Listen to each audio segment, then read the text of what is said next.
Okay. Before moving ahead, dear students, let me introduce the figurative devices which are used by the poet in the poem. Every poem has different figurative devices. Just like we have parts of speech, we have in poetry, we have figures of speech. What are the figures of speech? These are basically the decorative, these figures of speech or these poetic devices are used for the decoration purpose, to decorate the poem with the beautiful words, with different comparisons and with different associations that poets make in the poem. In the poetry, they make a use of different figurative devices just to give a beauty to the poem. There are so many decorative or figurative devices, but I'll be telling you all those which are used by the poet in this poem. These are the 6 highlighted poetic devices which are used by the poet here in this poem. Daffodils, personification, we have simile, metaphor, alliteration, hyperbole, and imagery. The first one is personification, dear students. The poet, in the very outset of the poem, the poet is using personification. What is personification? When a human quality is attributed to any non-living thing or abstract thing. This is called personification. For example, when I say the sun plays hide and seek with the shadows of trees.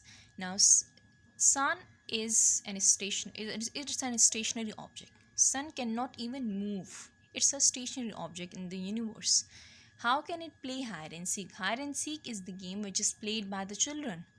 Playing is the human act which is given to the sun, which is a stationary object. So here we can say the sun is being personified. We are putting personification over here by saying that the sun is playing hide and seek with the shadows of trees. Second, daffodils were dancing. This very sentence is used by the poet in this poem. Dancing is a human act which is given to the daffodils, which are flowers. So here we are given a human quality to the flowers. So it means that here we are personifying the daffodils. Chances were walking out of his door. Walking out is a human act. We walk. We all human beings can walk. Chance it's an abstract thing. We cannot see it. It's an abstract noun.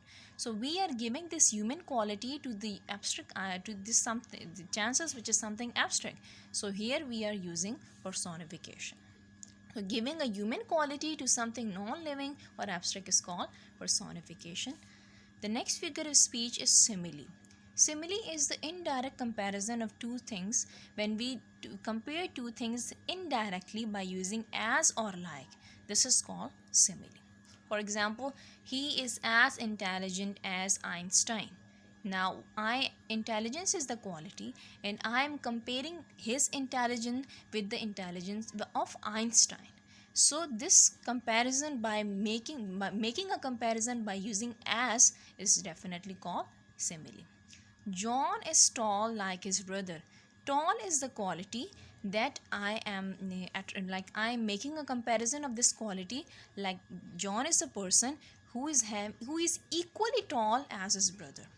So here by using like, I am making a comparison of his height with his brother by saying John is tall like his brother.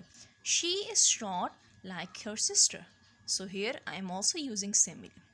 So by making a comparison by using as or like and comparing any of the quality with another person or with another object which is having the same nature is called simile. Then we have metaphor. Another figure of speech.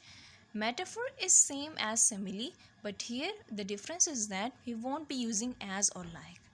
Metaphor is a figure of speech that is used to make a comparison between two things that aren't like but do have something in common. He was a lion in the battlefield. Like, I'm not using like over here, but I am comparing his bravery with the bravery of a lion. A battlefield is definitely Maidan-e-Jang.